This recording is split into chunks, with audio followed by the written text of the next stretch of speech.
Say, Michael, something unrelated to this meeting, but the Chinese takeout restaurant stores, where did you classify them in your report? Food establishments, but there's two categories. There's like the sit down and then there's the takeout. So they would be the takeout. Okay. There's a different terminology. I can't remember off the top of my head. It's No, like, I'll look at it and figure it out now. Those I know basically where you put it. Okay, Madam Chair, we are on YouTube Live.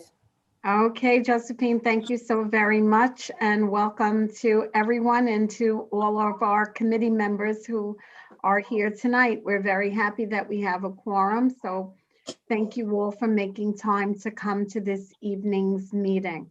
We have two items on our agenda at this time.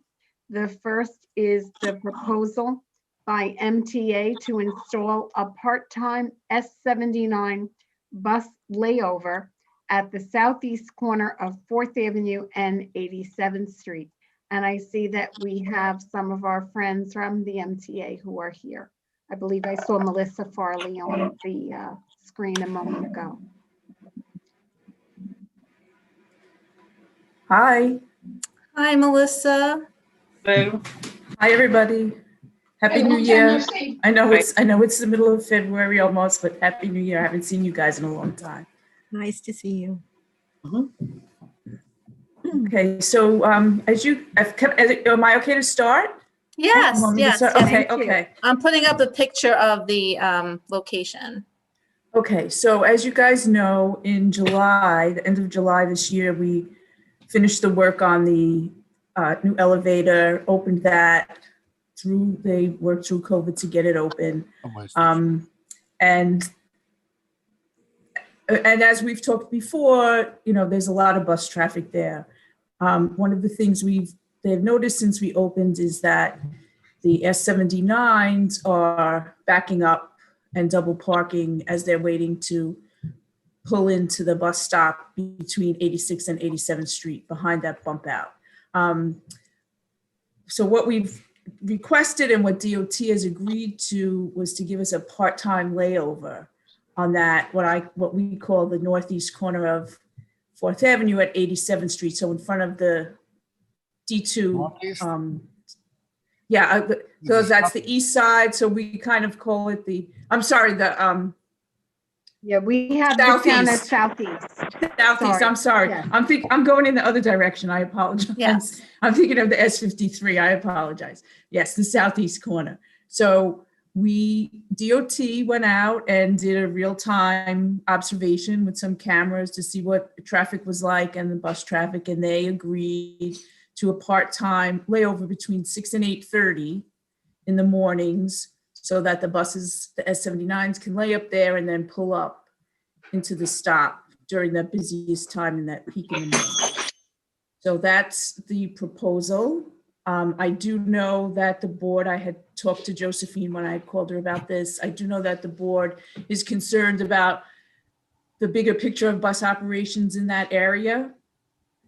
So I have asked if our planning group and our bus division at a different point after this meeting, we can get together with, the traffic and transit committee members and Josephine and DOT and look at what the bigger picture is, if there's anything that we can tweak in the area. And that intersection with the elevator and just discuss what we think is going to happen in the future. I know that with Century 21 closing, which was, a big shock, what's the future, what we can do with buses in the area. So that's something we can talk about for the future. As you know, a lot of our work with the MTA, a lot of our capital projects and things are on pause. So there are some projects that are going through. So I don't know what will happen with bus service right now and changing, but that is a conversation we could have. So, but for tonight, it's just to let you know about the part-time layover at this corner and to take any questions that you have. We're hoping that the police will help us enforce. Our dispatcher will be directed to enforce to make sure that buses are out of there by 8:30 and they're not in that spot, that then parking can take place, after the 8:30, once that time period is up. Melissa, the Dean Yes. Senior. I've been there for a number of different reasons, 10 a.m. and 11 a.m., and those buses are still double parked there. I'm not sure if finishing that early in the morning is going to fully address the problem. Okay, well, this is what DOT has agreed to. So that's what we're working with right now. I will go back, tomorrow and speak with our supervisor and the dispatchers that are in that area and see if there's some way that we can better control when buses are coming in. I don't know if because of people not riding the bus or riding the bus, if buses are running a little bit ahead of schedule and they're backing up there over the past couple of months. So we'll see if maybe we can more evenly space them so they're not doing that. But for this right now, this is what the time frame that DOT has given us. Okay. So that other issue will be something that we'll have to address. Our supervisor will have to address, and I will certainly let them know that we need to take care of that after that. Thank After you. 8:30 in the morning. Doris has a question, and Diane Just a quick Granardis. comment. They have a similar situation on 4th Avenue on the southeast side of 4th Avenue in front of TD Bank. There is a morning layover for the 27 bus and it works fine. Okay, thank you. Diane Granardis. I also have a concern about that whole area. My office was on 89th Street, and anytime that you would go by there, the buses are just stopped there. And it creates a problem because the buses are double parked also. And, the double parking of the buses is even more concerning on the opposite side of the street. Between 86th and 87th Street, and then again between 87th and 88th, the buses are double parked. And so if you have double parked buses there, and then you have, the other buses laid, lining up on the other side, I think it's going to create a very dangerous situation unless it's really enforced until 8:30 in the morning. I guess it's not to be, there's no additional time, not in the evening, not any other time during the day, just 6 o'clock to 8:30 in the morning? Is that what you're saying? Yes. And who will enforce them to leave at that point? The Well, there's- dispatcher. Yeah, the dispatcher, and also NYPD should be aware of it because DOT will be putting up traffic regulation, parking regulation signs there. So Okay. they'll be able to enforce it, but I have to get our dispatchers to make sure that at 8:30, the buses are not there and people will be able to use their parking spaces there. Isn't it easier, instead of having them on 4th Avenue, now that Centuries is not there, somehow to reroute them so that they come down on 87th Street and park on the left side of the block there? Right. Just to Yeah, no, alleviate some of that additional traffic that's in that corridor. It's very, very dangerous. Yeah, so I think that goes to Diana, and we were talking with Melissa earlier, that to the broader issue of some of the bus challenges with all the different lines there, the 53, the 79, the B1, the articulated bus. So as we move toward a post-COVID world, I think that we need to have a follow-up meeting. We couldn't put it together tonight so quickly. And the reality is that DOT has their broader studies on hold, the MTA because of COVID numbers, et cetera. So I think within the next, what would you say, Melissa, 2 months, 2 or 3 months, perhaps we should. yeah, I would say I would like to get it done as soon as we can. Just So so I we would could say- go, review yeah. some of the past committee recommendations, really take a look at what's happening as we, as transit ridership continues to go up. I mean, the elevator is new, and that's what we agreed to during the elevator meeting, that once the elevator went up, some of our bus, rerouting recommendations, we would take a look once the elevator was up and running. We didn't anticipate at the time being in a pandemic. So now that we're in the midst of this, I mean, certainly there are different traffic patterns. But since already we have some congestion, along, 4th Avenue from 86 to 87th Street, requiring this layover in the morning. I think, it's a good perhaps start to take a look to see if it eases, and how enforcement happens, as we prepare to talk about, an ongoing conversation in the next few months.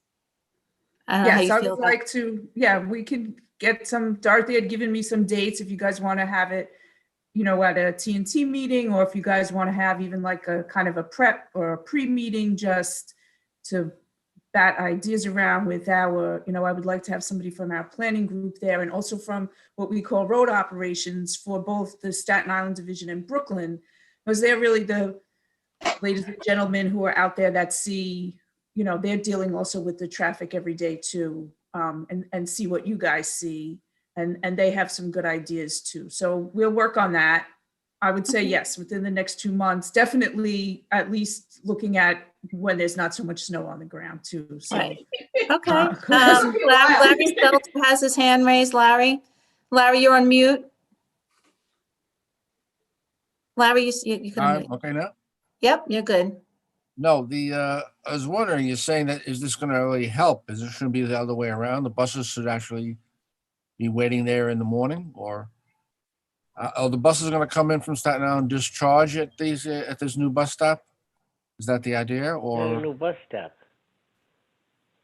If they, Larry, that's a good question. And I do need to check that with you if they're going to discharge there, if they can't get into People walk across it and have the people cross 87th to the station. So let me check on that for you. I apologize that I didn't have that for the meeting, but yes, that's something I need to find out for Same you. situation with the S93. They park directly across 4th Avenue. and Right. people walk across 87th Street down to the entrance, the subway entrance.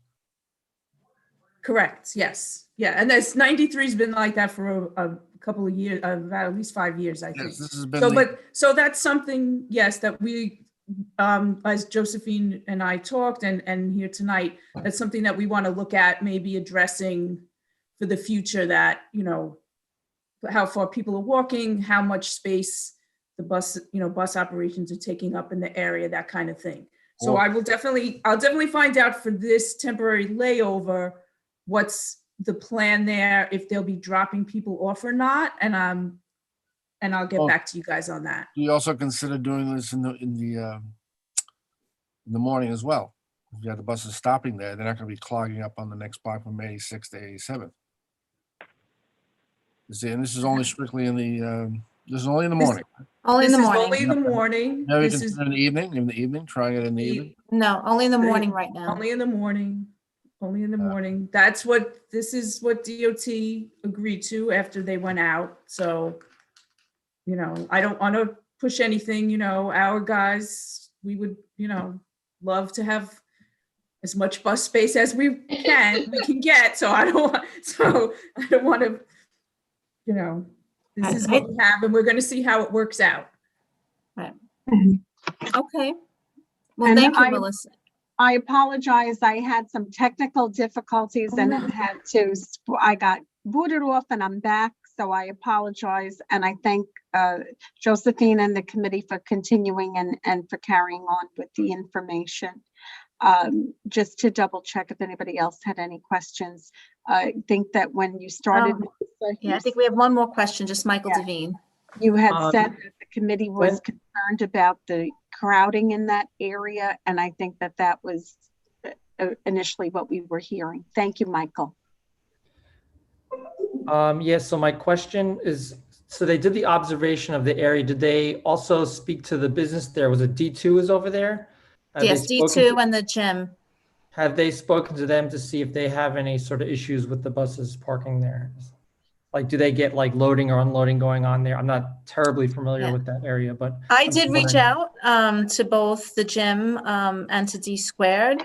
D Squared does not open till after that time. There is truck loading and unloading on 87th Street, and I did not hear back from the gym yet. But, given the limited time, period, and there is right now, I think, a morning ASP hours before meters begin at 9. So it's a good, there will be a loss of some parking, but there is other parking available now. And being that, 87th Street does have truck loading and unloading, at several spaces, I think it's pretty adequate. There hasn't been, they didn't seem to think it would be an issue. Okay. Yeah, so it's about, I don't know if I mentioned, it's about 100 feet from the corner. Mhm. So that block is 230 feet. So the rest of it will be parking. I believe that it would be 3, depending on the car size, 3, maybe 4 spaces, but we'll monitor it. We had the bus there, so our dispatcher knows the management at D2. I don't know when the gym opens, if the gym opened after. The gym is open early in the morning. Yeah, no, I think mean, it's 6. when the gym opens for business. I don't remember when that happened. So I don't know if we have a relationship with the gym manager, but we had some relationship with the D2 people because we had the temporary stop there during the construction of the elevator. So we can certainly, if there's an issue that they need to accommodate loading or something like that, we can certainly, reach out to them. They can reach out to us, and we'll take care of that, and we'll monitor it. That's, we'll see how it goes. And if it becomes an issue, we'll take a look at that specific, and then we'll just take a look at the bigger picture for the area when we can meet again. Yeah, I was mentioning to Melissa that when Century was open, there was sometimes issues with truck loading and unloading with the B1 layover on 87th Street with the articulated bus and the expanded bus stop, so that if there was, an inability for the bus to, or if there was a doubling of the bus, there was sometimes truck difficulty. So right now that's no longer an issue because we don't have as many trucks loading and unloading. But I think that's certainly going to be one of the items that we review when we look at the whole area in a few months with the MTA planning representatives.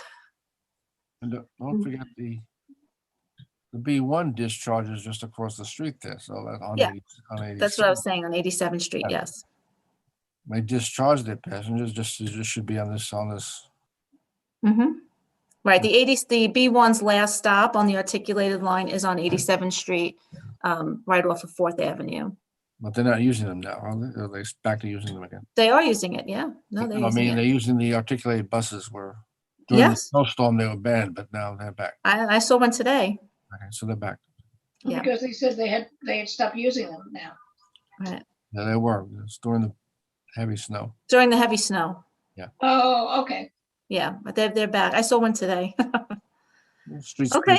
All right, Jane, I'll hand it back to you. I see no other questions. Okay, thank you so much. And thank you, Melissa, for your time with us this evening. Okay. All right. I'm trying to juggle my screens here, but I know that our next item was about the festivals.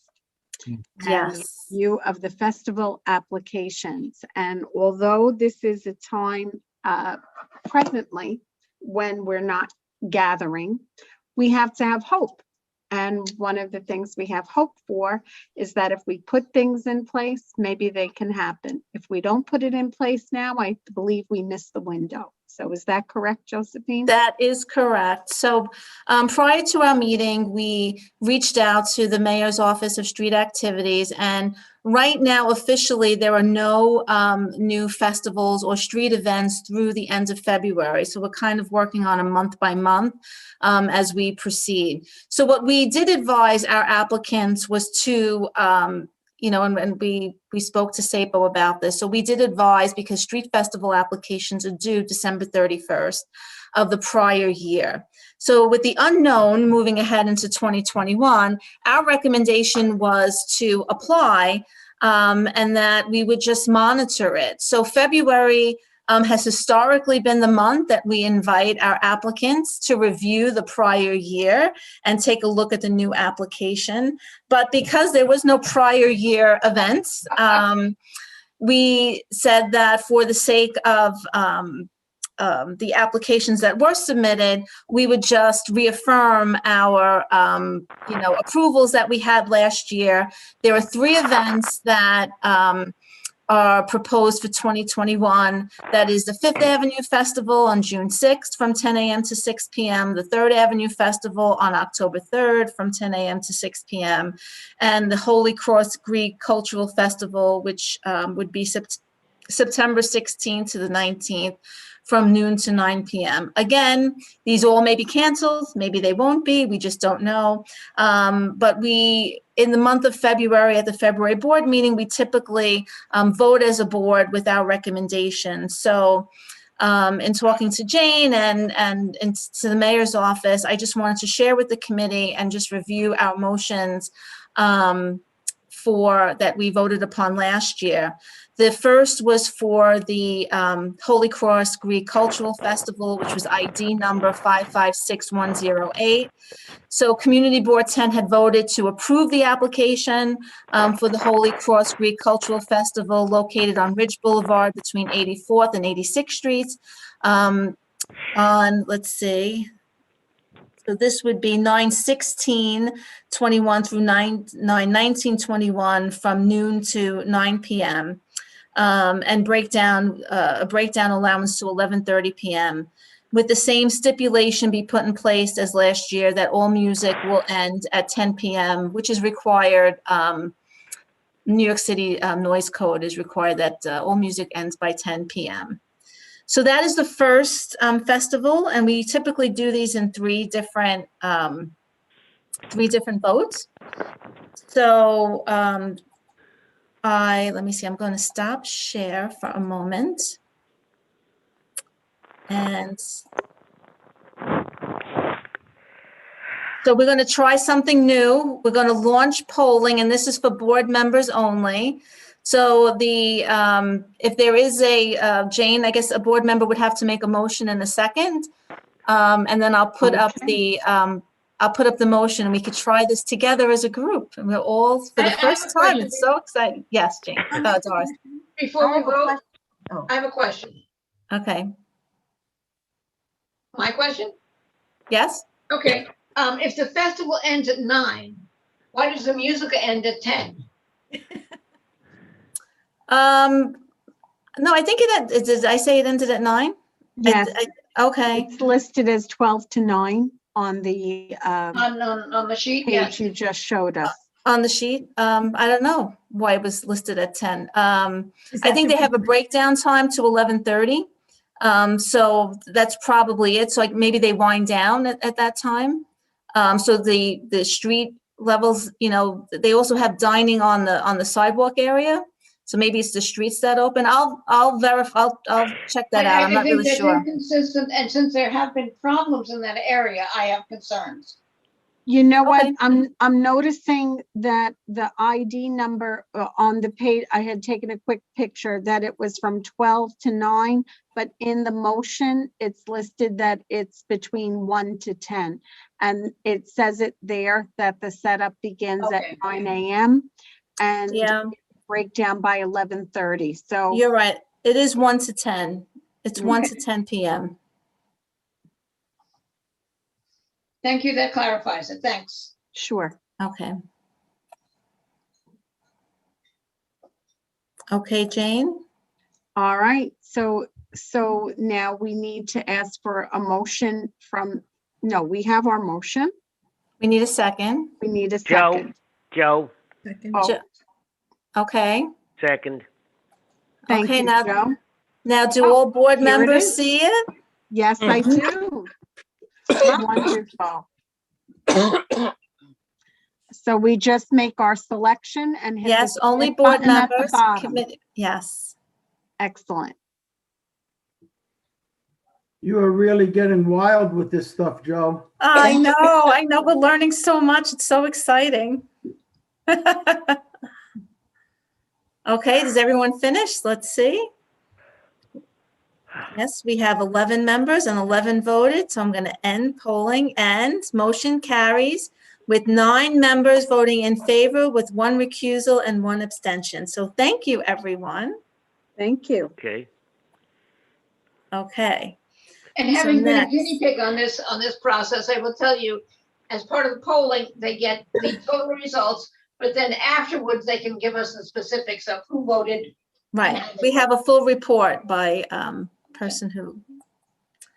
Wonderful. Okay, so the second item is the Third Avenue Festival located at Third Avenue between Bay Ridge Avenue and 94th Street. And this one is ID, the new one is 554792 on October 3rd, 2021 from 10 a.m. to 6 p.m. And last year's stipulations were that NYPD amplified sound permit to end at 6 p.m. Amplified sound permits will be issued at the discretion of the Third Avenue merchants, and all applicants must adhere to the New York City Noise Code regulations and NYPD rules relating to sound permits. A list of permits must be provided to Community Board 10. The Department of Sanitation must begin cleaning at 6 p.m. and cleaning must commence at Bay Ridge Avenue and alternate each year, which is what the merchants had requested. That all state liquor authority licensed premises applying for one-day outdoor use submit a signed letter notifying CB10 and their SLA licensed premises receive the SAPO festival rules as well as stipulation agreement with Community Board 10 and will comply with all rules during both events. That violations of SAPO rules will be subject to enforcement by SAPO, NYPD, and SLA. In addition, the community board will submit any complaints of rule violations with documentation to those agencies. Establishments that do not obtain a one-day SLA permit will not be permitted to serve alcohol. Festival marshals must report any vendor or business selling alcohol. Distribution of festival regulations to all participating vendors and merchants. The Third Avenue merchants as sponsor will attend an interagency meeting organized by Community Board 10 with the leadership of the NYPD, Sanitation, SLA, SAPO, and DOT. And that was it. Okay. All right, so then this is our motion is on the floor for the Third Avenue Festival. Was there anything else? We can go right then if we have a second. Second. Thank you, Joe. All right, and now we're going to do our polling again. So please, board members, please vote and hit the submit button at the bottom.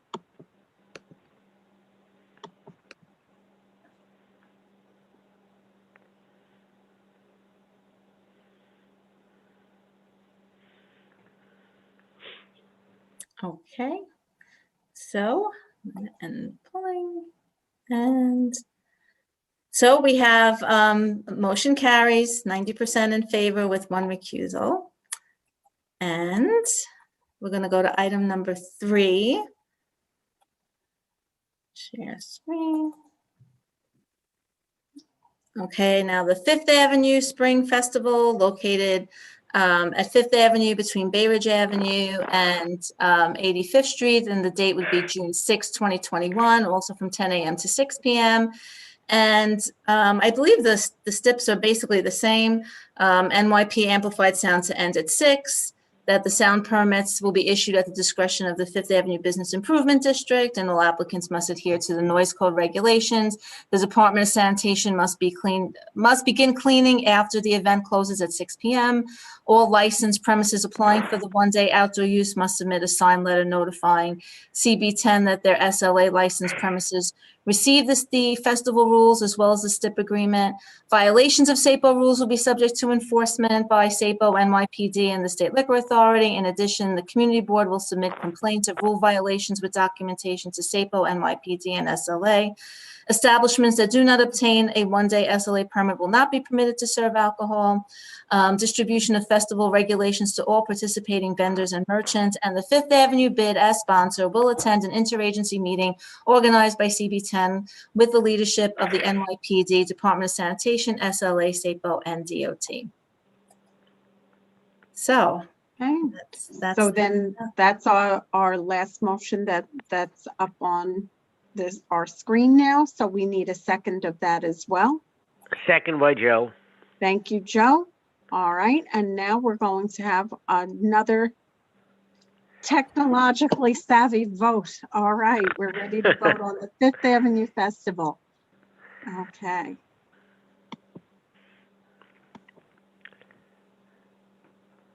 That's great. Okay, Also, we have 2 recusals and 8 in favor, so the motion carries. Very Great. good. All right. right, well, thank you very much. Well, we whizzed through that agenda. That's wonderful. Dean, you said you could do it? That's it. Thank you, Wonderful, Dean. You made that prediction We when did we it. started. Thank you. Okay, I'm jumping out. Okay, Yay. thank you. Thank All right, you. everyone. Have a Thank good you. night. So then our team meeting, we just need a motion to adjourn, right? That's right. Motion. Okay, Judy, thank Seconded. you. All right, I see lots of thirds and fourths and waving hands. So thank you all. Thank All you. right, everyone.